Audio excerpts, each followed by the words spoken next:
Olá, boa noite a todos e obrigado por terem vindo à Barca das Imagens.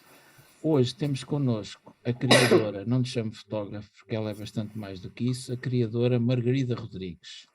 Margarida Rodrigues tem uma obra que se coloca em forma de livro, essencialmente, até agora tem 2 livros publicados e está a preparar um terceiro. Eu, para vocês poderem ver um pouco, vou aqui partilhar. Eu fiz uma filmagem do desfolhar dos 2 livros que eu tenho o prazer de ter. E vou aqui. Onde é que estás tu? Onde é que estás tu? Estás aqui. Pronto. Espero que estejam a ver. Vou lá, que fixe. Ok. Então agora aqui. Portanto, este é o primeiro livro, The Absolute Art of the Poem of Life, que já Uhum. teremos a ocasião de falar, que é sobre a Beat Generation, não é? Exatamente, é sobre a Beat Generation, sim. Foi o meu primeiro livro, na altura foi editado pela Chiado Editora. Era para ter sido para uma revista que era a Umbigo, só que entretanto isto foi crescendo, foi trazendo mais pessoas. Eu também achei que como isto já estava com uma dimensão tão grande, face àquilo que eu queria no início, que era interessante fazer um álbum de fotografias e efetivamente difundi-lo de outra forma, que não seria possível obviamente com uma revista, até porque não me garantiam que o formato iria ser impresso e que se ficasse só pelo site que eles tinham, ou melhor que eles têm, na internet. E pronto, foi tudo produzido por mim. Como vocês sabem, este tipo de editoras não querem desfazer, porque eu não repeti a experiência, mas este tipo de editoras basicamente são os autores que pagam a própria produção. E não vou estar aqui a desenvolver muito mais porque realmente a experiência não foi boa, ok? Eu é que praticamente responsabilizei-me pela distribuição, a única coisa que eles fizeram foi o trabalho de gráfica, que também não foi satisfatório para mim. Portanto, aquilo que o Mário está a folhear é até uma versão em que faltam 6 citações, e em que temos páginas pretas que não deviam estar pretas, por exemplo, volto já a dizer. E então eu decidi, no segundo projeto, lançar mãos à obra e aprender coisas novas e tentar evoluir um bocadinho e fazer por mim mesma. Este foi assim, aprendi imenso, não só pelas pessoas que eu convidei, porque o meu mundo é o universo da psicologia, portanto eu não, por exemplo, olha, estão aqui a ver uma que não tem a citação, que devia ter ali ao pé da fotografia da Rita Red Shoes, é uma delas. Aquilo que aconteceu foi que aprendi imenso, quer dizer, se calhar quase inconscientemente, convidar pessoas de mundos muito diversos, desde a escrita, à música, à representação, e aprendi imenso com eles, obviamente como aprendi com todos os técnicos que maquilharam, vestiram, e depois algumas destas sessões foram em que as pessoas foram maquilhadas e vestidas por mim, pronto, o desenho de luzes, todas essas coisas. Essencialmente é trabalhado em luz natural, só existem para aí se calhar duas ou três em estúdio, e demorou 3 anos a ser reunido. Portanto, eu comecei isto em 2011 e isto depois acabou por ser editado em 2014. Portanto, foi um processo moroso, até porque eu analisei as vidas de vários agentes culturais na altura da Beat Generation, não só os escritores ou os poetas, mas também as mulheres que faziam parte, que escreviam, as namoradas, os editores, e decidi, pronto, escolher alguns que não são tão conhecidos, analisar, fazer-lhes profiling, pois isto é uma parte específica do meu trabalho, em que eu fiz profiling, fiz as cartas astrais de todos estes poetas e todos estes artistas, e depois convidei pessoas que eu achei que tivessem uma compatibilidade em termos de personalidade com estes agentes culturais. Basicamente foi isso. Portanto, foi um trabalho intenso. Portanto, 1 ano de profiling, 1 ano de procura, 2 anos para fotografar. Normalmente é assim, basicamente. E o que é interessante aqui é que tu foste buscar essencialmente essas as namoradas e que estavam à volta, que geralmente não eram faladas, não é? Eram Sim, os sim, poetas, os mais óbvios, e elas, pronto, era como se não existissem, e isso foi uma sim, parte sim. importante da tua pesquisa também. Sim, sim, temos imensas. Uma que temos a Joan Baez, que tinham, pronto, o marido que é extremamente conhecido da sua obra, tínhamos a Joan Vollmer, temos aqui várias mulheres, a Aine Waldman, que ainda hoje é viva, a Diane de Lima, que entretanto também já faleceu. Nós temos aqui muitas mulheres que ou que a sua obra foi destruída, ou que se suicidaram, ou que simplesmente eram consideradas figuras menores, mas que também inspiravam. E, por exemplo, a Caroline Cassidy, que era mulher do, do do Neil Cassidy, que quase ninguém sabe que ele existiu, é assim um personagem que é visto só como o rebelde da Beat Generation, quando eu acho que é a figura de proa da Beat Generation, porque temos um Jack Kerouac, temos um William Burroughs, todos eles tinham casa, todos eles tinham família, tinham a forma de conseguirem editar os seus próprios trabalhos. O Neil Cassidy era um puto que vivia na rua, que não tinha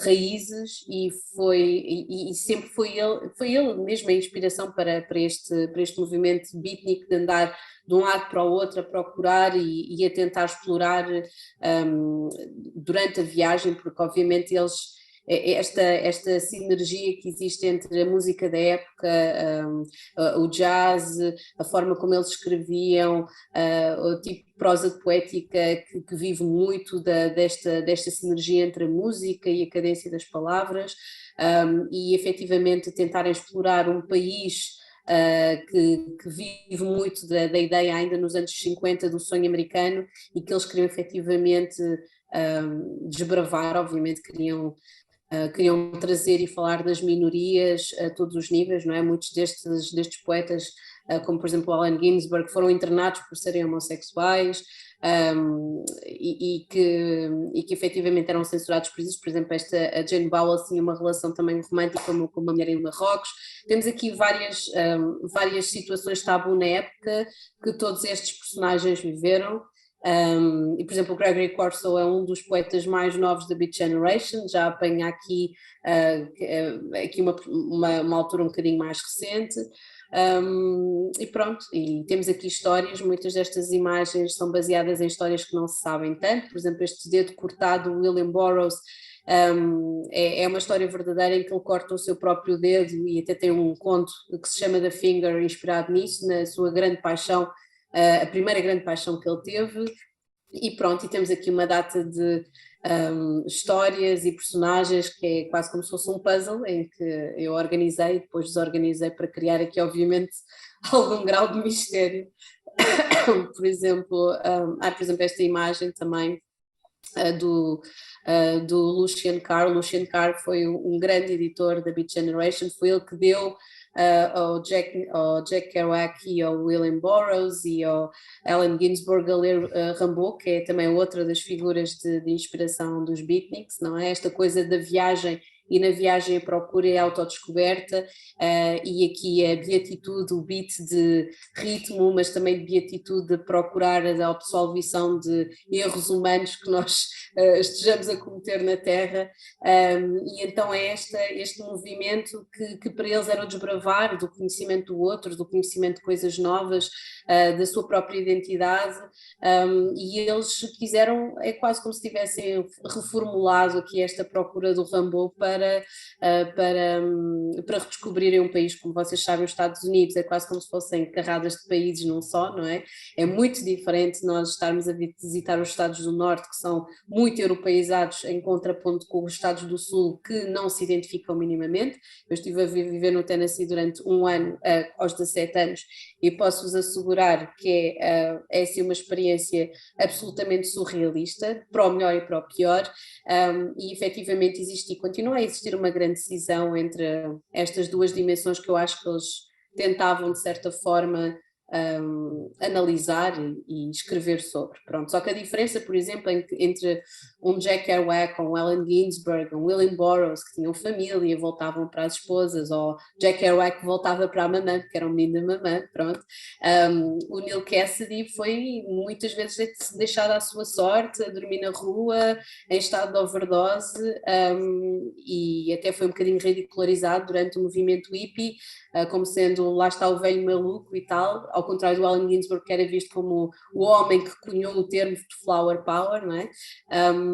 E pronto, eu quis falar sobre estes personagens que não são tão conhecidos, ou então histórias menos conhecidas de pessoas que já são conhecidas, como era o caso do Jack Kerouac, desmistificar um bocadinho, porque nós dizemos sempre os heróis da Beat Generation e eu gosto de pensar nos humanos da Beat Generation, ou nas pessoas que fizeram o movimento, pronto, basicamente é isso. Olha, aqui temos agora o Casa 8.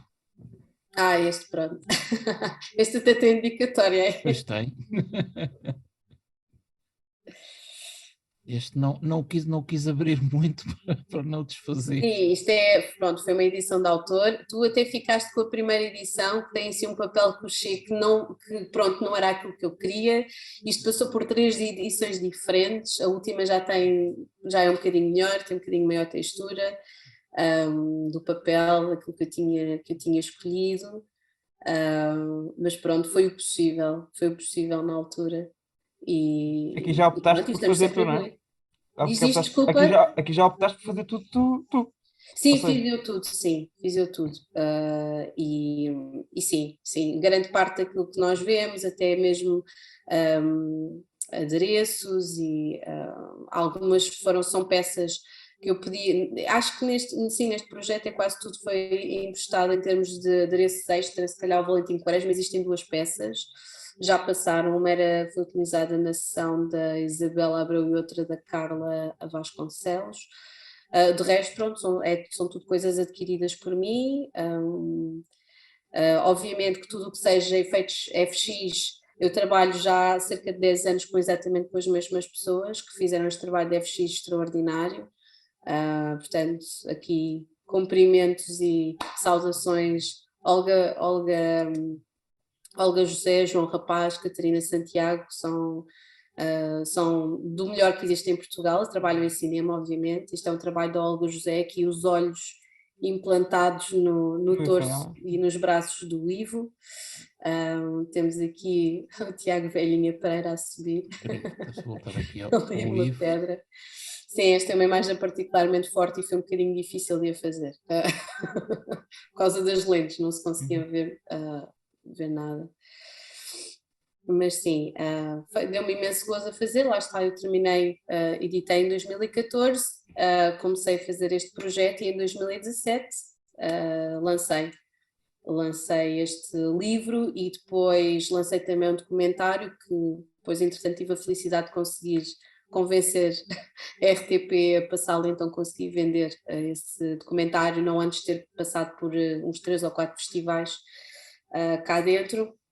Foi fixe porque o Caminhos do Cinema Português quis passá-lo, foi feito um convite, mais pela parte do misticismo que está aqui associada ao Casa 8, porque o Casa 8 pronto, é uma justificação, é quase como se fosse uma imagem simbólica e tu ias perguntar sobre simbologia, Mário, vou assim muito resumidamente, porque a Casa 8 corresponde no espectro astral em termos de um estudo astrológico a uma casa que está reservada para falar sobre tudo o que esteja relacionado com vida, com morte, com regeneração, com transformação.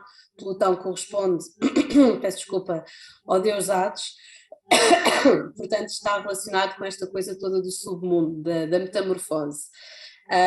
E a casa 8 corresponde a Escorpião, corresponde a Plutão, e eu tendo Vênus, que é o planeta das relações pessoais, sentada exatamente no caso 8, eu quis ter um livro, um álbum que falasse sobre todas as transformações pessoais, todas as transformações físicas e psicológicas que existem quando nós contactamos com alguém de uma forma íntima, e então é basicamente essa a viagem que eu quis fazer. Foi feito graças de certa forma, à generosidade das pessoas que efetivamente partilharam, porque eu formulo conceitos, mas faço também tendo em conta a personalidade da pessoa que eu tenho à minha frente, para ser uma coisa que para mim seja verdadeira, que seja uma coisa orgânica, que eu não ande a projetar um conceito e que a pessoa, que aquilo à frente da câmara não cole, e para mim é muito importante isso. Eu sei que obviamente os atores é o que fazem mais, não é? Existe ali uma reserva física e em termos de memória que é acionada para um trabalho, mas eu gosto mais de trabalhar a partir da verdade que eu posso encontrar logo à partida para conseguir fazer a fotografia. Pronto. Ainda bem que falas nisso, porque é mesmo é sobre isso que o João te vai fazer umas perguntas. Então, forças. Epá, tenho Eu falo aqui demasiado. Não falas nada. 32 palavras para perguntar. Olha, assim, eu para já, antes de mais, eu queria dar aqui os parabéns à Margarida, porque efetivamente pá, o trabalho dela é tudo menos indiferente. Não é possível ver o teu trabalho e não ter alguma reação. Ou se gosta ou não se gosta. Eu Não se adorei o gosta. trabalho. É um bocado assim, não é? Ou seja, tu olhas para aquilo e as pessoas ou identificam-se com aquilo ou não se identificam, ou têm uma reação de tipo de estranheza, ou então Sim. ficam logo, pá, querem ver mais, não é? Foi o meu caso. Pronto, se Quase calhar como não um desastre de desviação. Estou a brincar. não é tanto assim, não é por causa Não disso, é é tanto assim, porque mas. não é tanto não é tanto por causa daquela curiosidade mórbida, digamos Uhum. assim, que muitas pessoas têm, que também pode atrair, este tipo de trabalho pode atrair isso, é mais no sentido de que há ali muita coisa para ver, ou seja, eu, por acaso, epá, eu confesso que não tenho acesso aos teus livros ainda, mas fiquei muito curioso, mas estive a ver o folhear dos livros do Mário, e estive inclusivamente a ver o teu documentário, Casa 8, que está na RTP, que está. Está bem, Aliás, nós mandamos com o convite da Manilice, foi lá um linkzinho para o documentário, também está no teu site, já estive a ver que está lá no site também. Sim. Epá, eu fiquei bastante fascinado com algumas fotografias que me dizem mais do que outras, mas fiquei bastante fascinado, não foi só com as fotografias, mas também com o próprio processo. E é um bocadinho acerca disso que eu queria falar contigo, porque eu realmente, uma das coisas que eu reparei, pronto, além desta não indiferença, digamos assim, que não se consegue estar indiferente às tuas fotografias, de todo, e se tivemos aqui uma pequena amostra, porque tens mais, não é? Mas uma coisa que eu achei curioso foi, durante o testemunho desse documentário em particular, a forma como as pessoas que estiveram envolvidas no projeto contigo falavam do projeto. Ou seja, aquilo era quase como se as pessoas fossem parte do projeto, ou seja, as pessoas identificaram-se e participaram e sentiram algo durante esse processo. Eu gostaria de saber um bocadinho, ou a minha pergunta vai um bocadinho nesse sentido, o quão fácil foi encontrar aquelas pessoas. Algumas pessoas são conhecidas, outras menos conhecidas, mas são tudo pessoas Sim. muito diferentes, de Sim. muitas áreas diferentes. Como é que as escolheste? E estamos aqui a falar de projetos que não é de um fim de semana, não é? São de 2, Sim. 3 anos. Demora Fala-nos um tempo. pouco acerca desse processo, como é que escolheste as pessoas, como é que as pessoas chegaram até ti e o quão importante é isso para ti também, não é? Que as pessoas se Sim, identifiquem com o teu trabalho. sim, olha, eu vou correr aqui o risco de vocês levantarem o sobrolho e ficarem aqui por aqui, se eu vos explicar qual é que é a base disto tudo. Porque o Mário sabe, se calhar vocês não estão tão inteirados da situação, mas eu sou formada em psicologia, mas antes disso eu já exercia aqui várias coisas relacionadas com artes divinatórias. Eu também sou astróloga e taróloga e numeróloga e essas coisas todas. Uhum. E acho que não é nós sermos dogmáticos, porque nada disto é uma ciência, nem é uma religião, é simplesmente, são ferramentas para ajudar a conhecer o mundo, tal e qual como são as ciências sociais, o que quer que seja. Para mim é sempre uma mais-valia quando nós sabemos mais e quando nós aprendemos mais, pronto. E eu sou muito sensível à forma como eu reajo face às pessoas, portanto, desde mesmo muito pequena é quase, não te consigo explicar, é intuitivo e é muito empático a relação que eu tenho com as pessoas. Tenho uma genuína curiosidade por processos internos e a forma como as pessoas se comportam perante as mais variadas situações, e posso dizer que algumas destes personagens, como é por exemplo o caso do Nuno Melo, em que eu já não perdi uma única série, até podia ser o Camilo e Filho, eu queria ver aquilo, porque existia uma relação para mim de empatia muito grande e de como é coisa de identificação com aquele personagem, bem como outros atores que eu entretanto convidei e que não os conhecia de lado nenhum, simplesmente aquilo que eu ia fazendo, obviamente correndo o perigo de levar com uma grande barra, não é? Era fazer-lhes convites através das redes sociais e foi assim que eu fiz tudo. É interessante, eu sei, é surreal, para mim ainda é mais surreal porque quando eu fotografei o primeiro livro, eu só tinha algumas fotografias muito mal amanhadas, tirado com uma máquina fotográfica do pior, pronto, eram projetos que eu tinha online. E não tinham grande qualidade, nunca tinha sido editada, nunca o meu trabalho, eu não era, ninguém me conhecia, quer dizer, não havia referências sequer, não tinha nenhum site, e as pessoas, eu acho que se calhar é um bocadinho pela paixão que eu também vou imprimindo nas coisas, eu vejo, não é tanto como eu quero passar quero fazer um livro de fotografia, não é isso, é eu quero passar por um processo em que o resultado do processo, por exemplo, fica em fotografia. Poderia ficar em cinema, se eu soubesse música, poderia ficar em música. Quer dizer, eu sei música, mas não sou boa nisso. Descobri durante o meu crescimento que não era a minha área. Também faço isso com ilustração. E por isso é quase como é mais o caminho, é mais a metodologia, é mais a vivência, e também com um sentido de missão muito grande de passar também uma determinada ética de trabalho, em que eu conhecendo a fundo estas pessoas, ou aquilo que elas estão preparadas para me oferecer e para partilhar comigo, eu não utilizo isso contra elas, nem as mantenha reféns dessas mesmas emoções, e que possamos explorar se calhar um caminho sem ser voyeurista, porque lá está, eu acho que existem muitas coisas no meu trabalho em que às vezes até os próprios caracterizadores diziam assim, mas tu não queres mais sangue e não queres mais não sei o quê, e eu acho que já existe um trabalho feito muitas vezes para quem gosta de coisas mais gore, etc. Não, aquilo que eu tento explicar é algo, ou fotografar é algo que não se veja, que seja interior, que seja um processo. Muitas das coisas que vocês veem, como por exemplo ter os olhos todos implantados e uma pessoa cega no meio de uma piscina com fundo preto, pronto, lá está, é uma linguagem aqui muito simbólica. De um Peeping Tom que conhece mitos de Narciso, que existe aqui uma data de coisas que têm a ver com o desejo, que é aquela coisa do desejo, é estar cego, é o corpo estar acordado para uma ideia de desejar alguma coisa ou alguém, não é? Mas estar cego ao mesmo tempo, portanto, todas as fotografias são provocadoras, então no caso da 8 é isso, é tentar ter aqui fotografias que sejam provocadoras, que não revelem tudo e que ao mesmo tempo não sejam previsíveis, porque eu acho que a imagem já está a ser tão explorada, nós podemos fazer coisas tão extraordinárias com a imagem, principalmente manipulá-la. Vocês já tiveram um programa em que eu participei, em que estavam, e muito bem, e de forma muito interessante a falar sobre isso. E eu gosto também de fazer os próprios atores passarem por essas coisas, de colar e descolar, passar pelo frio, passar pela chuva, porque não, se isso faz parte do processo.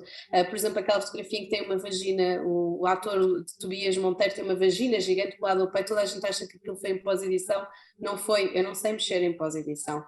As fotografias que saem da máquina estão tal e qual, poderão haver uns ajustes em termos de sombras, mas não há mais nada do que isso, até porque eu não tenho talento, ainda não aprendi também a mexer no Photoshop. Pode ser que um dia isso aconteça e depois também, quando tiver que acontecer, acontece, não é? Eu acho que pronto, mas até lá eu gosto muito desta coisa de preparar, às vezes com 1 mês, 2 meses, 3 meses de antecedência, e depois fazer acontecer. Por exemplo, o projeto que eu estou agora a fotografar comecei em 2019. Tive 6 meses também para preparar uma sessão e obviamente isto também está muito dependente da minha disponibilidade financeira. É aquela coisa de trabalhas durante X meses, junta-se dinheiro para aquilo em específico e ok, fazemos 2 sessões por ano, 3 sessões por ano, aquilo que tiver que ser para que aquilo fique como eu pensei que ficasse. e que não seja mais uma fotografia consumida em segundos e que Uhum. scroll.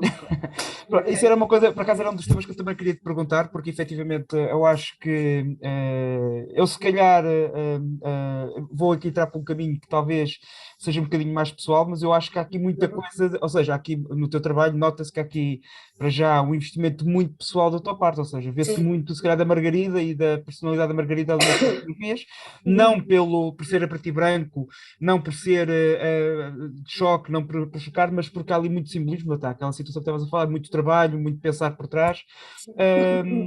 Assim, tu fazes isto por gosto, nota-se, porque há bocado estavas a Sim. falar do primeiro livro e mesmo tendo corrido tão mal, o entusiasmo com que tu falas daquilo e quase toda aquela informação que estavas ali a debitar, entre aspas, no bom sentido, com conhecimento de causa de tantas coisas que muitas delas passaram ao lado, confesso que muitas delas não conheço, nem sabia que existiam. Nota-se que há ali um certo entusiasmo. Este processo também, ou seja, tu quando fazes este trabalho, as pessoas a olhar para o teu trabalho acabam por conhecer um bocadinho também, ou seja, há ali alguma coisa de ti que transparece, ou que há uma linha condutora que tu olhas para ali e dizes, epá, eu identifico-me com este trabalho, foi algo que saiu daqui, epá, e percebes aquilo que eu estou a tentar explicar? Ou seja, Sim, eu mal ou bem, eu tento, eu acho que é um dos meus trabalhos pessoais que eu vou ter que fazer até o final da minha vida, que é ter capacidade de descentralizar, e que eu acho que nós só conseguimos descentralizar o ego quando conseguimos ver no outro experiências similares, é aquela velha história de não, o meu problema já se pode ter repetido em carradas de pessoas, não te aconteceu só a ti, a dor não é exclusiva da tua existência, blá blá blá, essas coisas todas. E sim, eu acho que já tinha dito isto numa outra conversa, em que quando eu estou a expor estas pessoas, eu estou a expor a mim, porque fui eu que identifiquei, takes one to know one, é um bocadinho assim, eu estou a expor aquela parte porque eu reconheci naquela pessoa exatamente a mesma coisa que eu já senti ou que eu já passei, etc. Obviamente que existe sempre aqui um lado de mise-en-scène, não é? Adaptado, senão estava sempre a tirar na mesma fotografia, não é? Mas sim, sem dúvida, quem está a ver, desde as associações que eu tenho aqui com a minha cicatriz, dos corações, da escrita, do sentido de, por exemplo, with the absolute heart of the poem of life, butchered out of their own bodies, good to eat for 1,000 years, é quase como se fosse aqui uma coisa, porque isto é do Allen Ginsberg, do poema Howl, em que ele diz que efetivamente que os artistas o que fazem é sacrificar os próprios corações, retalham-se eles mesmos para serem obra-prima, para deixarem um legado para carradas de anos e para as gerações vindouras. E eu identifico muito com esse sentido de missão. Acho que se calhar a minha mais-valia quando as pessoas me perguntam como é que consiste fotografar A, B ou C, eu acho que tem a ver mesmo, lá está, com o meu entusiasmo muito, se calhar muito infantil, se calhar muito juvenil, porque as pessoas dizem, então, mas estas coisas mereciam estar expostas ou não sei o quê. Eu gosto de ver as minhas coisas como se fossem pequenos segredos que as pessoas folheiam como se fosse uma coisa muito secreta em casa, na privacidade do seu próprio lar, ou então no cinema em que estão no escuro, e mesmo estejam acompanhadas, é ali uma experiência em que estão sozinhas, mas estão acompanhadas ao mesmo tempo, que é isso que é a experiência do cinema. E pronto, é expor esse lado oculto das coisas que possa ser tabu, que é isso que eu gosto de explorar, não o tabu no setor de torná-lo algo de kinky ou ser um fetiche, porque eu acho que temos demasiadas fotografias muito relacionadas com essa coisa do tornar tudo um fetiche, não é? Mas é estar ali na zona cinzenta do subliminar, do sugerir, e depois as pessoas seguirão em direção àquilo que quiserem, mas sim, totalmente, está ali muito Margarida. Eu vou aproveitar esta resposta e vou passar aqui ao Mário, que ele tem aqui algumas questões para colocar no seguimento desta. E só queria te deixar aqui uma última pergunta, que é uma pergunta que eu costumo fazer a toda a gente a que eu vejo que realmente faz muito isto, e porque eu também faço, é porquê o preto e branco? Porque o preto e branco, isso é giro, porque agora estou a fotografar a cores desde 2019. É Então isso. já fotografava a cores, mas o novo projeto é a cores, ok? Ok. Porque, em primeiro lugar, porque a minha mãe era fotógrafa, a minha mãe foi professora de cinema também, embora nós temos estéticas completamente diferentes, ela até acha o meu trabalho que roça ali o mórbido, ela é uma das fotografadas no Casa 8, mas mesmo assim aceitou para me ajudar, ela é uma das moiras, e ela, eu cresci a ver fotografias originais que ela tem lá em casa do Jorge Molder, pendurados na parede, e sabendo de cinema também, tudo o que tem a ver com os primórdios do cinema, sempre fui muito atraída por essa conjugação de contrastes de luz e sombra. Essa é uma das questões, é a parte estética que eu gosto imenso. A outra parte é a falta de dinheiro, e quando não se tem dinheiro e não se consegue conjugar as coisas todas, como a estética, a cor tem uma mensagem muito forte, e o tom errado, ou a tonalidade errada, facilmente nos remete para coisas totalmente erradas naquilo que nós queremos passar numa fotografia. E então, eu não podendo controlar isso tudo e não podendo controlar os ambientes todos, economicamente é muito mais fácil, obviamente, fotografar a preto e branco, e eu fotografava a preto e branco de origem, porque efetivamente depois as escalas de cinzas e aquelas coisas de converter de cores para preto e branco, isso para mim não funciona, portanto, de origem preto e branco, sim. Ok. Margarida, o que eu queria abordar contigo tem a ver com simbologia e principalmente com a simbologia contemporânea, que é super pobre. Se nós formos, por exemplo, basta analisarmos a história da arte europeia, para não falar das outras, que vemos que até certa altura temos uma série de símbolos visuais e de pistas visuais que os artistas deixavam para indicar certas coisas, a posição, ou se era o santo este aquele, a posição social, e todos esses símbolos que eram bastante bem conhecidos, quer dos artistas, quer de quem via as obras, a certa altura foi-se perdendo, e o que hoje vemos na simbologia das imagens é algo tipo muito pela superfície, rasteiro, óbvio. O teu trabalho não é nada disso. A tua formação em psicologia ajudou-te nesse aspecto? Eu acho que não. Okay. Eu costumo dizer que o meu curso de psicologia já tinha que eu tinha que passar por esse processo. Eu acho que aquilo que me ajudou é, olha, sem dúvida a parte do estudo das artes divinatórias, porque quando eu comecei a pesquisar mais sobre isso, abre-se aqui um espectro muito grande, principalmente nos sítios onde nós vamos buscar informação, e a minha formação e a minha rede de informação eram alfarrabistas no Chiado, portanto era isso. Eu desde miúda, eu andava na escola, a Academia de Amadores de Música, e os meus intervalos nas aulas eram passados a conversar com estes velhinhos muito simpáticos, muito queridos. Houve ali uma fase um bocadinho mais complicada entre os meus 10, 11 anos, em que eu roubava livros, e que eles fizeram um acordo comigo de: se tu não roubares nada, eu dou-te um livro por mês e ficamos bem, ok? Pronto, era assim. Portanto, a barateira que já fechou. Nas próprias escadinhas do como é que se chama? As escadinhas do Duque. Exatamente, continua a existir o senhor da velha livraria do Carmo, o senhor José Ferreira, que eu penso que ainda continua lá, nunca mais o vi, e temos aqui uma data de pessoas extraordinárias que, como vocês sabem, se vocês gostam de alfarrabistas, sabem, passam a informação, têm esta capacidade de ler pessoas e de nos aconselharem livros que vão ao encontro da nossa personalidade. E eu tive essa felicidade de contactar com estas pessoas, essa menina gosta de ler sobre numerologia, também tem aqui uns romances que falam sobre isso, ou tem isto como cena de fundo.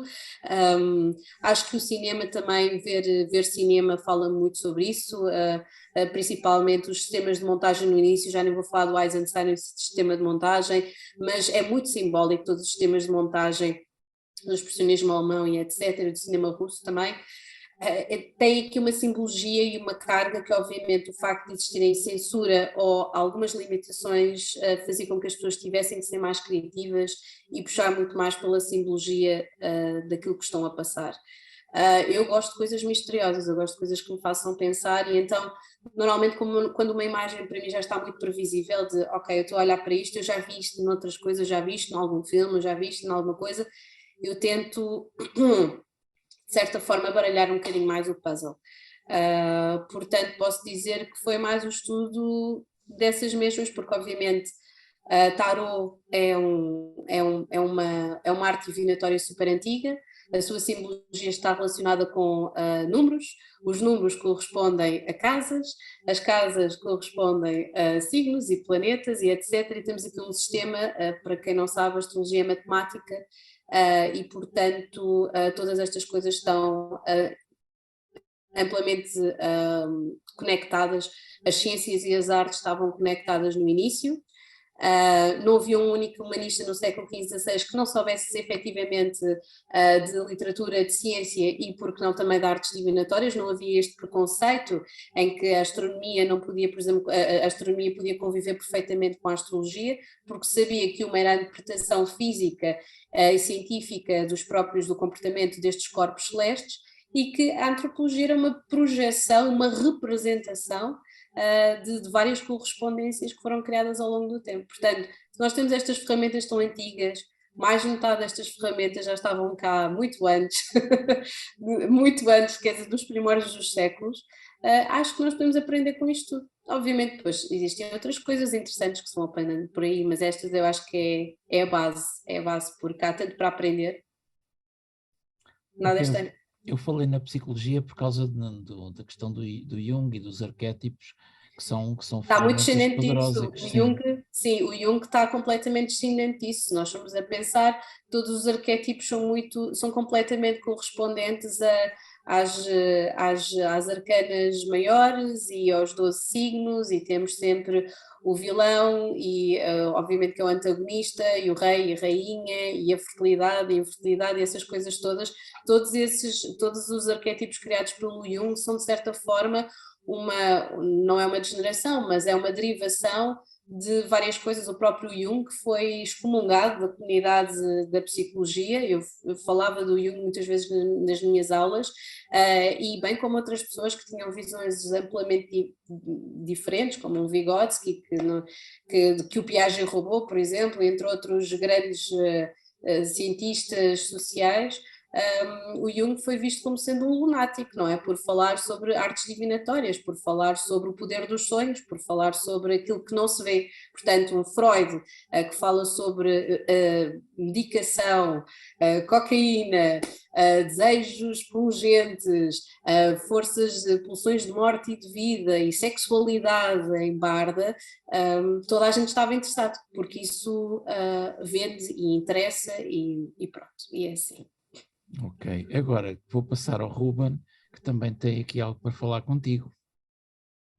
Bom, tenho. Eu estive a ouvir com muita atenção e inclusive aqui a tentar perceber o que é que poderia fazer para que pudéssemos fechar aqui um bocadinho o ciclo. Tinha obviamente imensa coisa para dizer, mas vou-me tentar cingir àquilo que era, ou que é um bocadinho mais a minha área, que compreende aqui um espectro mais de narrativa vídeo ou de narrativa audiovisual. Sim. Se bem que pronto, a fotografia tinha aqui pano para mangas. E eu ia já direto ao assunto, e porque tu tens uma possibilidade de entender algumas coisas que de alguma forma mais interessante ou mais rápida do que algumas pessoas, porque estás muito virada, ou estás muito familiarizada com, digamos assim, com o lado mais transcendente, e isso interessa-me.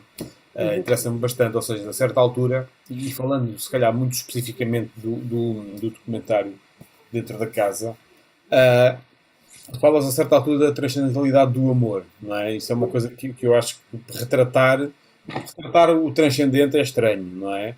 Retratar o amor é loucura.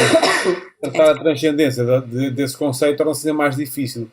Mas eu não sei se tu estás familiarizada com um artista que eu chamo-lhe artista, mas é um escritor, é um bocadinho de tudo, que é o Henri David Thoreau, que era um transcendentalista também, que escreveu o Walden e Vida nos Bosques, ou no Bosque, e ele não dizia muito que a inspiração vinha de lá, mas vinha, mas percebe-se a certa altura que nos escritos dele vem um certo conforto.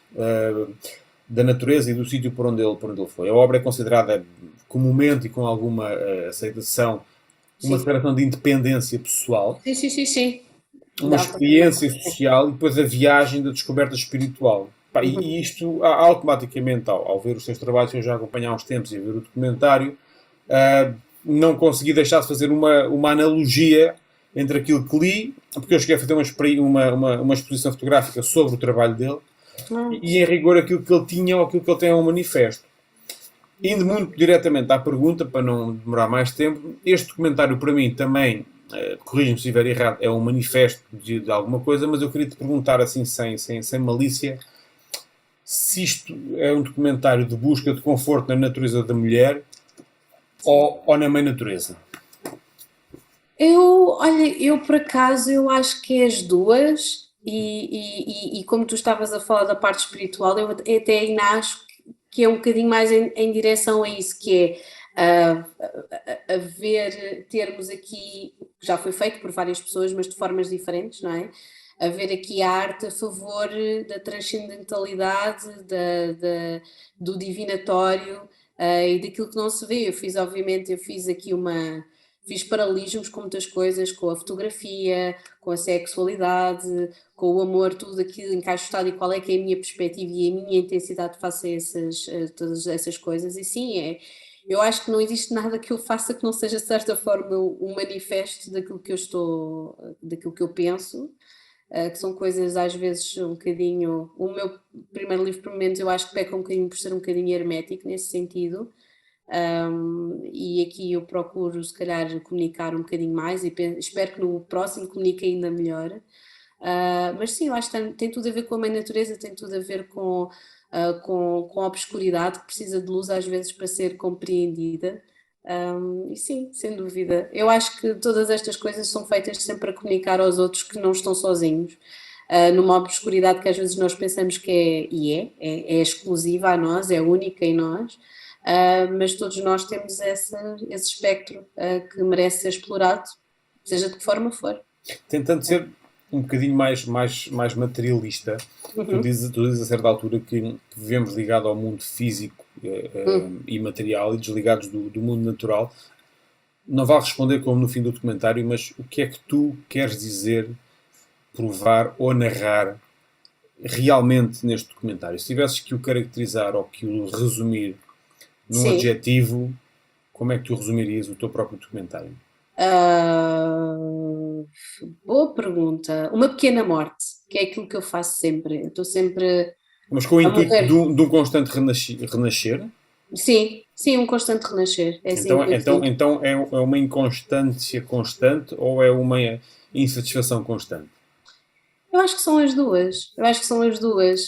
Porque uma pessoa só cria se tiver alguma coisa para perguntar, para analisar em si mesmo e nos outros.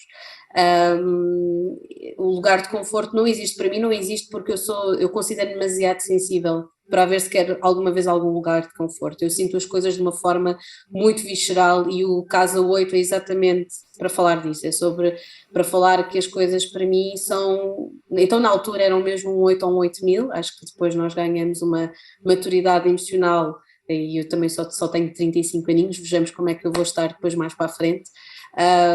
Mas é falar isso, para falar exatamente isso. Sim, é sempre uma insatisfação, nunca ninguém está satisfeito. As pessoas que dizem que estão satisfeitas ou querem-se mentir elas mesmas, ou uma coisa é nós darmos valor àquilo que nós temos, e isso eu dou todos os dias, todas as coisas pequenas ou grandes que eu tenha, dou sempre valor.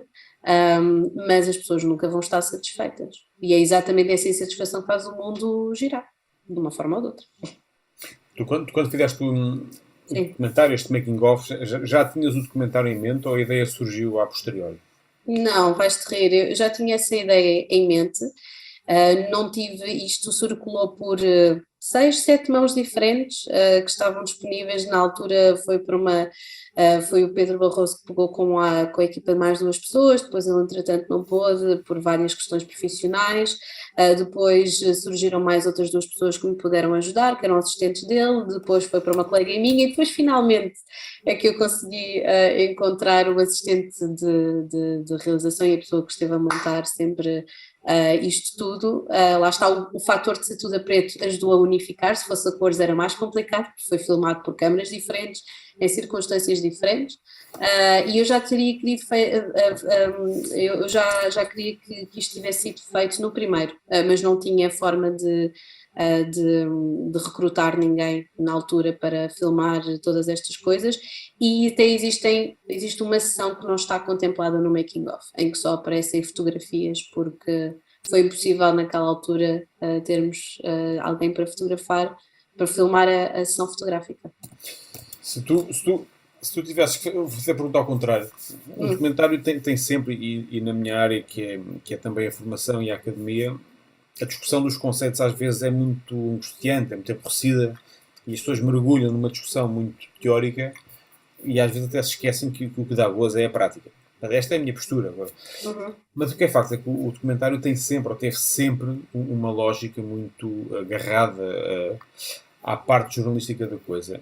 Há uma outra teoria, que é aquela com a qual eu de certa maneira me identifico mais, que é a visão de alguém sobre alguma coisa. E automaticamente, quando assim é, deixa de ter as amarras, digamos assim, do jornalismo para poder passar para uma conceptualidade diferente. Tu assumes-te claramente nesta segunda visão, penso eu, mas não deixas de tentar passar ou de tentar alertar para uma série de coisas. Fala-se muito no poder e no sexo, na mulher, no corpo. Como é que tu achas que consegues, ou como é que tu conseguirias, se agora te fizesse uma pergunta de futurologia, e visto que, apelando aqui aos teus dotes de psicóloga, como é que tu eventualmente conseguirias maximizar esta relação e esta potência, este instrumento que tu tens audiovisual para poder gritar pelas coisas que tu queres defender? É através do cinema, que será o processo que irá seguir. É o passo natural agora, é isso? É o meu passo natural, estou a trabalhar para que isso possa ser feito, porque não é uma área fácil, porque se a fotografia já é um meio pequenino, isto ainda mais pequenino é, e os moldes em que eu quero fazer as coisas têm que ser obviamente adaptados às condições que eu quero fazer, mas sim, a minha obra, trabalhos, projetos, tenta falar muito sobre isso, sobre todos esses processos, sobre empatia, sobre feridas que possam não estar saradas, etc. E falo essencialmente, acho que existe um ponto que eu depois também irei desenvolver mais para a frente no trabalho que eu estou a fazer, que é o facto de todos nós, dentro de nós, termos uma energia masculina e feminina, e que os meus trabalhos falam mais sobre energias do que fechar pessoas em caixas e em estereótipos.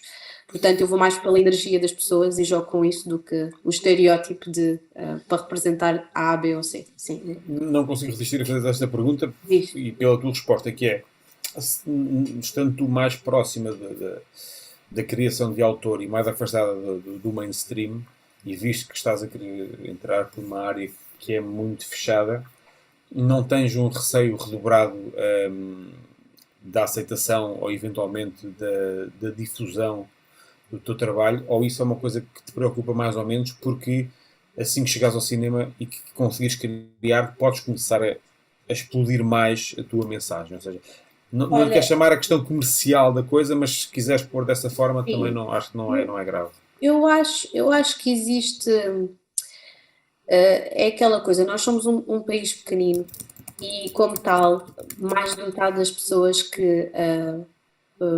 ou melhor, mais de metade do público são produtores também. Eu acho que às vezes esse é o grande problema, é nós não conseguirmos sentar-nos no lugar de espectadores, ou melhor, de espectadores, porque nós também somos criadores.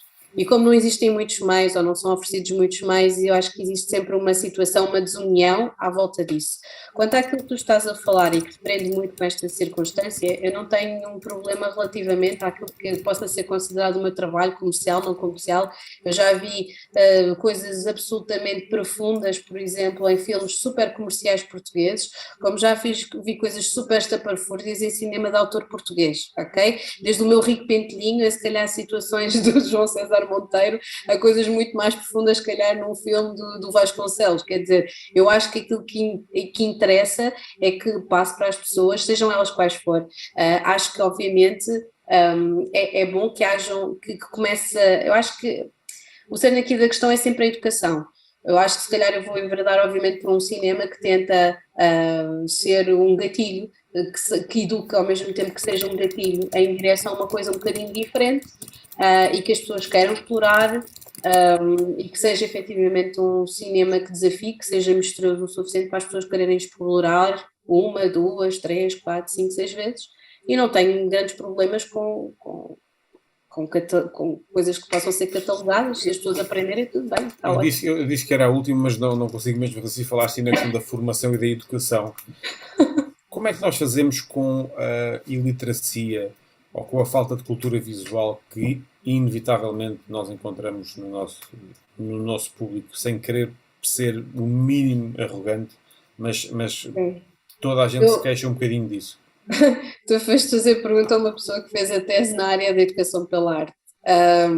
Eu sou de psicologia educacional e obviamente grande parte da minha motivação de querer fazer estas coisas estão todas associadas, não é? Também o meu trabalho enquanto ilustradora, que também já trabalhei com crianças durante alguns anos e adolescentes.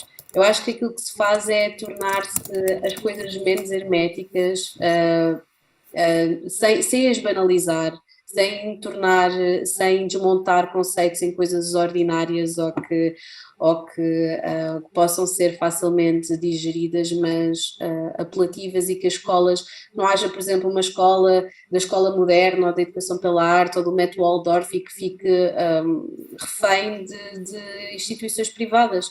Acho que nós já tivemos as AECs foram retiradas das escolas, voltam outra vez, é aqui uma dança das cadeiras, e obviamente os artistas não podem estar à mama de conceitos e estarem à espera, obviamente, também que lhes sejam atribuídas bolsas e andarem em residências artísticas de X em X tempo, porque isto não é forma de viver, não é? Obviamente eu estou a falar numa utopia. Eu acho que a forma é de nós não ser só o entretenimento e não ser só a parte do hermética do ficar fechado na coisa de eu sou um artista incompreendido e vou fazer isto só para aqui para alguns amigos meus, para masturbar aqui a minha imaginação e porque sou eu muito iluminada e etc. Eu acho que é as pessoas, quem sabe, tornar-se disponível, querer partilhar esse mesmo saber. Eu acho que o grande problema é querer partilhar o saber, porque a necessidade da cultura nasce nas escolas. E se nós não temos um público que vê a necessidade, por exemplo, mas quando eu estou a dizer a cultura, estou a dizer outra coisa qualquer. Porquê? Porque a cultura é subjetiva. O desporto nós podemos colocar as pessoas no pódio, número 1, número 2, número 3. Ser-se competitivo dá dinheiro.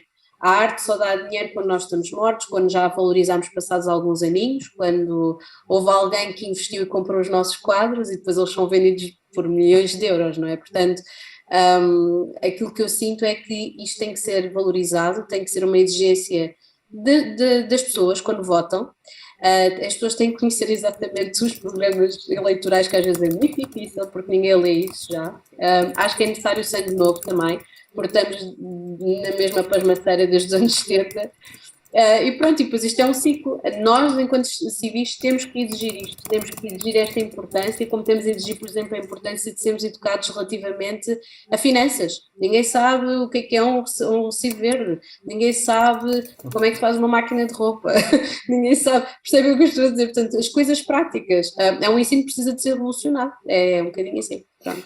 Eu vou mesmo ter que parar. Olha, eu vou acabar. Não, porque nós hoje temos aqui duas pessoas e não 10, e o que traz uma coisa muito engraçada, traz aqui uma conversa de café simpática, e eu, por uma questão até de respeito, eu tenho a certeza que pelo menos um deles ou os dois querem fazer-te alguma pergunta, eu vou parar e vou passar a palavra ou ao Modesto ou ao Ricardo, consoante aquele que quiser falar primeiro, porque eu tenho a certeza que eles têm aqui algumas perguntas e obviamente o Mário e o João também, mas queria tornar isto um bocadinho mais homogéneo, mais eclético, porque acho que sendo só dois, neste caso tem uma vantagem, que é podermos tornar aqui a conversa um bocadinho mais íntima, e acho que isso também tem um bocadinho a ver com a filosofia do teu trabalho, e acho que nesse aspecto tinha mais piada. Portanto, não havendo aqui, não sendo nenhum deles uma senhora, eu vou deixar Não se acanhem, não se acanhem. ao interesse de cada um deles, do Ricardo ou do Modesto,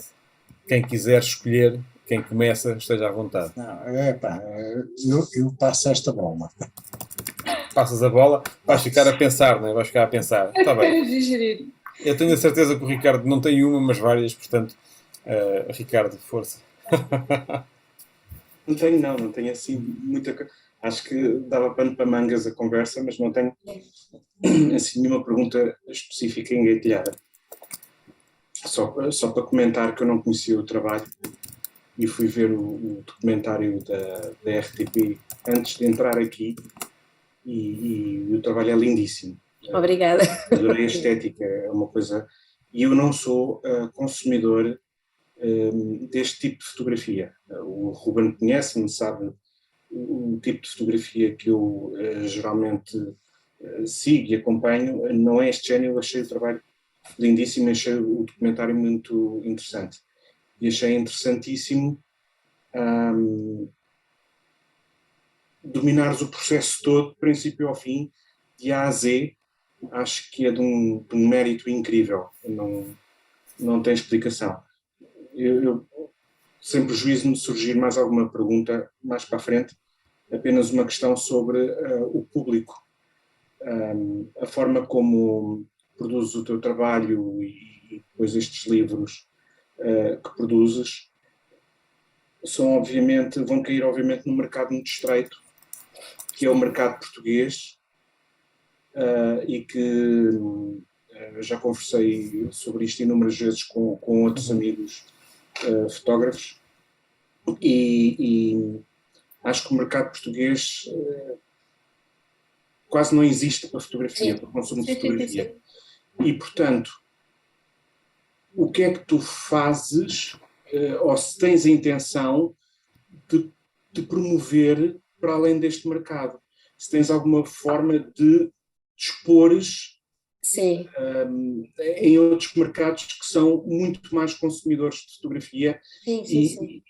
Como por exemplo os mercados anglo-saxónicos, que adoram este estilo de fotografia, e se tens algum projeto teu para passares as fronteiras.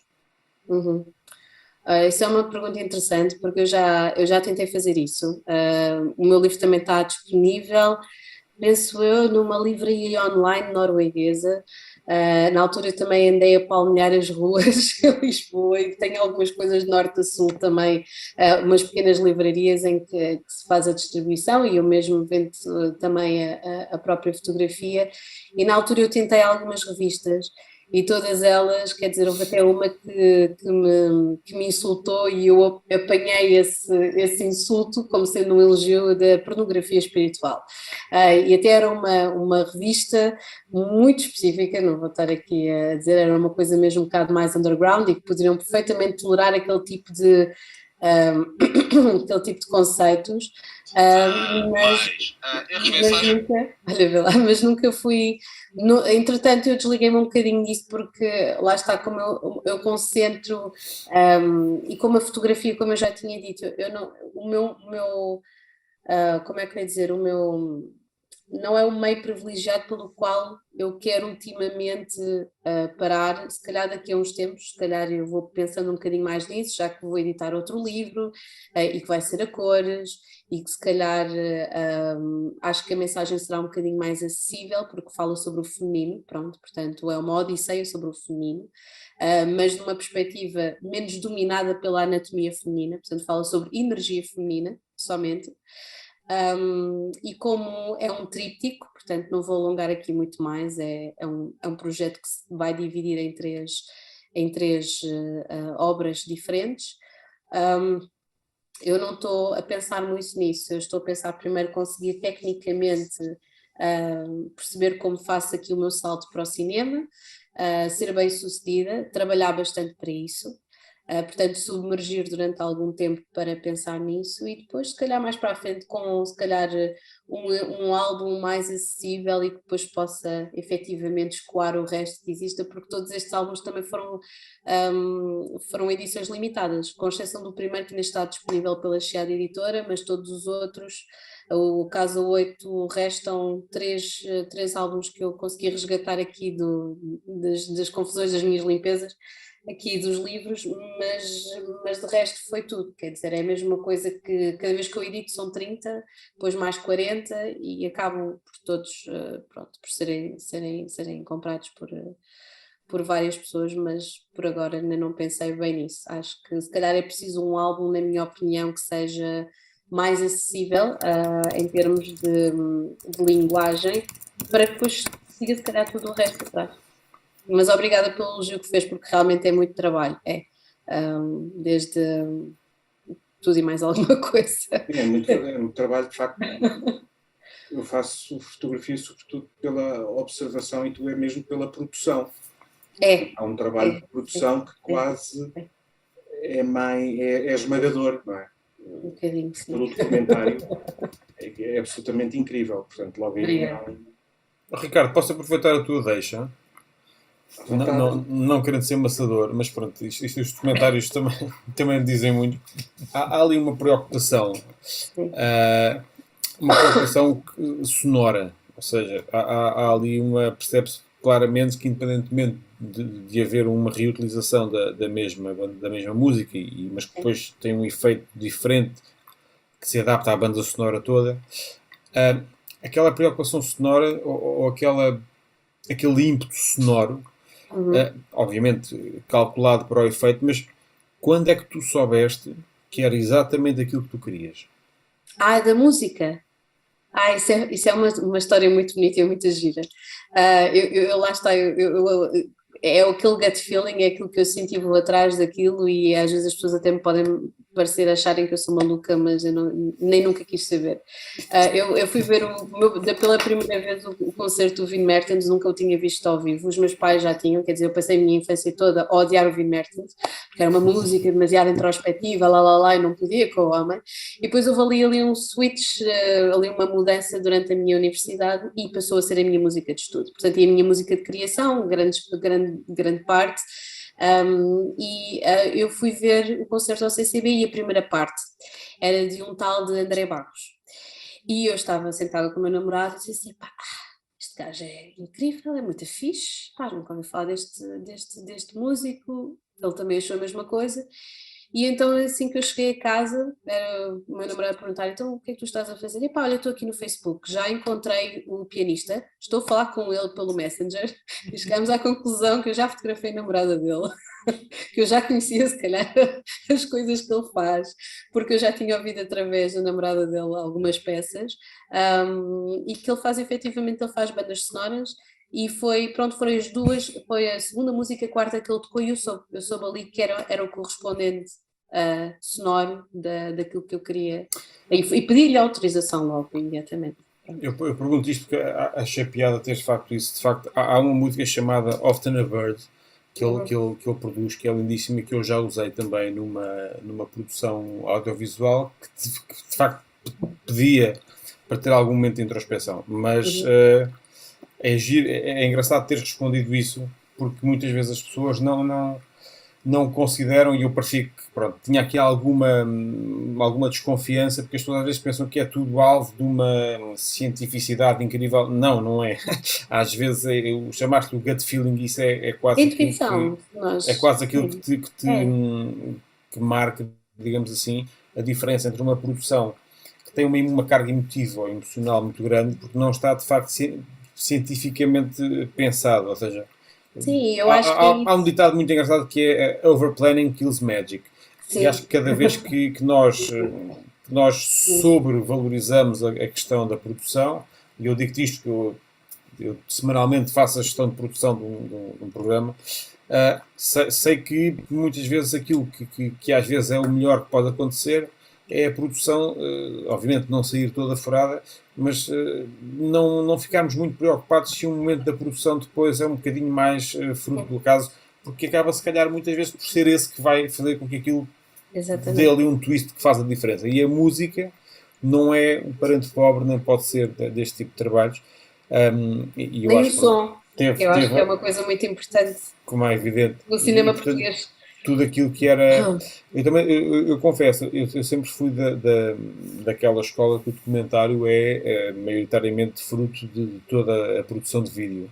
Mas se nos aproximarmos daquela acessão, que é a noção que alguém tem de alguma coisa e a forma como a conta, então o documentário tem uma lógica em conceito muito mais aberto do que aquele clássico, e portanto acho que nesse aspecto funciona muito bem e é um elemento, é um produto, digamos assim.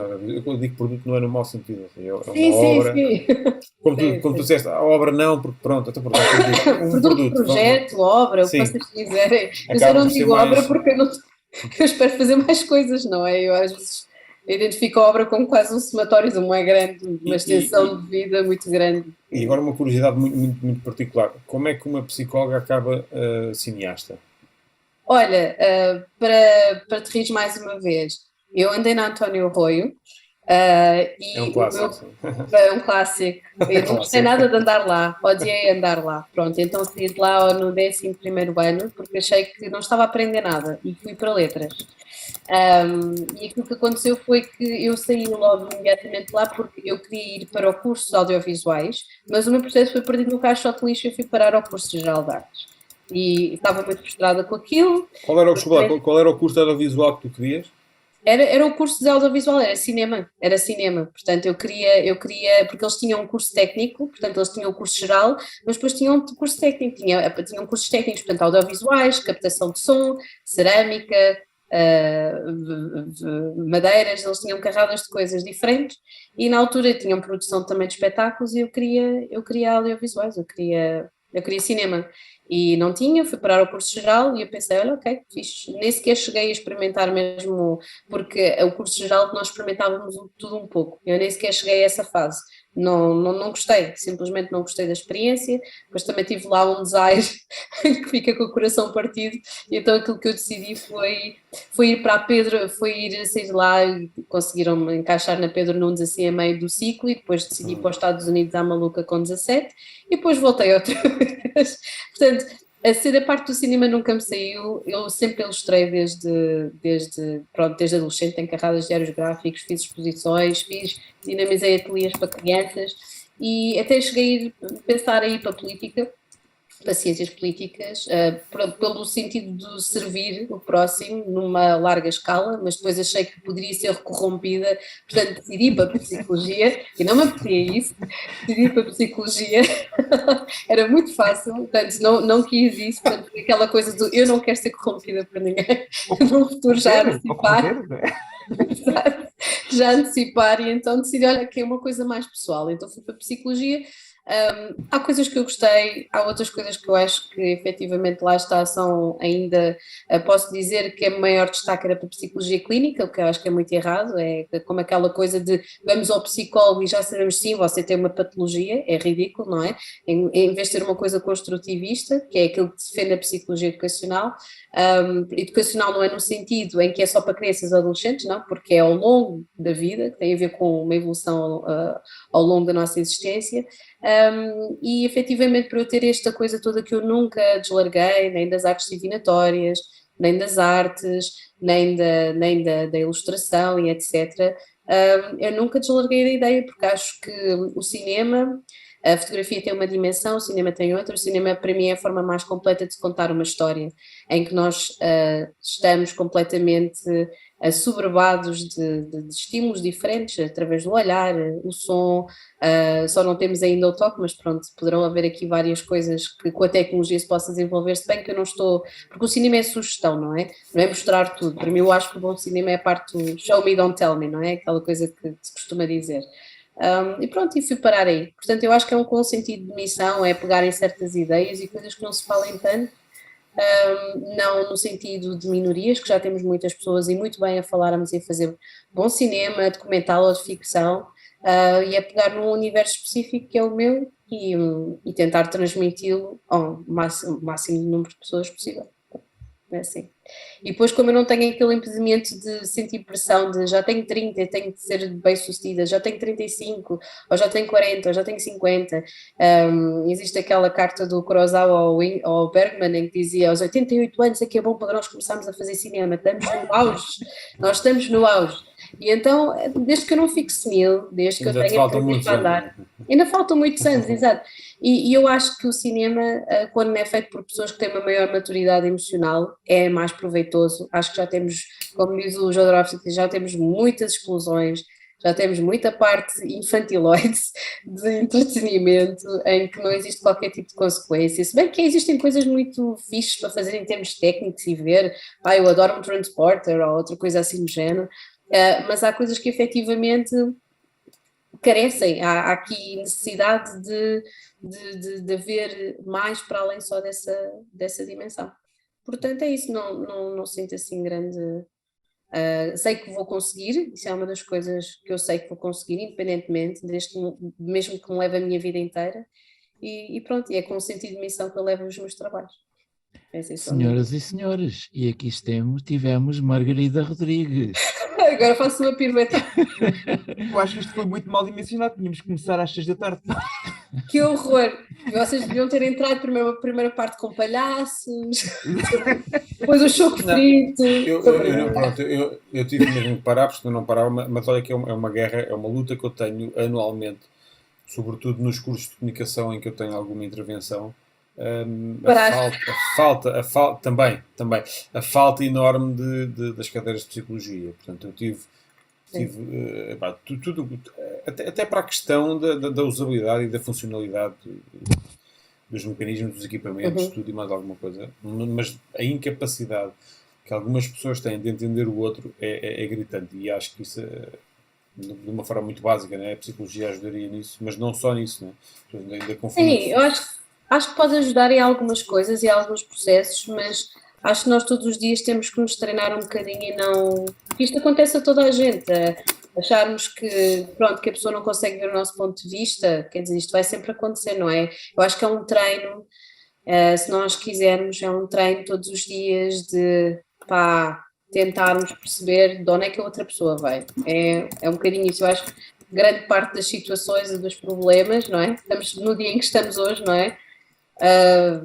Obviamente que isto tem outros interesses por trás, nem vou estar aqui a falar disso, mas colocar-nos no lugar às vezes não é colocar, é tipo, ok, eu sei, eu não percebo, eu não sei de onde é que tu estás a vir e etc, mas fazer um raciocínio de descentralização e viajar um bocadinho, acho que é saudável, é como visitar um país novo. Mas é exatamente como se diz que o passado é um país distante, fazem as coisas de forma diferente lá. Sim. E prof, daqui a 5 minutos já também este momento já será o passado. Pois e com isto vamos fechar. Sim, acho que é melhor. Vamos fechar, embora não me apeteça. Porque é sempre um prazer falar com a Margarida. Obrigada. E foi a Barca das Imagens de fevereiro, num dia muito interessante em termos de eventos internacionais. Mas para mim o melhor do dia foi esta parte. Acho que sim. Foi este programa. Foi uma boa maneira de acabar o dia, sem dúvida nenhuma. Exato. E eu agradeço à Margarida ter aceito o nosso convite. E pronto. E obrigado aos convidados. Aos dois convidados. Já têm lugares cativos aqui na já tem a box. Vocês devem-lhes oferecer. Não, quando for presencial, há dois camarotes ou 3 que já estão reservados. Exato. Isto faz tanta falta, este tipo de conversas e que eu não consigo perceber de facto como é que só estamos aqui 2, eu e o Modesto, quer dizer. Sim. Uma e um que eram para vir e pediram imensa desculpa, mas não dava mesmo. É daquelas coisas que eu também às vezes não consigo entender. Mas acho que cada vez mais precisamos disto. Mas Cada vez mais é por precisamos isso que nós disto. também gravamos, é assim, nosso objetivo aqui Ó, também... Mário, acho que não para é- de gravar agora, para de gravar, Mário. Sim. Espera, então, Mário, para de gravar. Para de gravar. Para de Pronto, gravar. agora é que vai começar a ter piada. Pronto, Vá, bora lá, bora lá. Bora,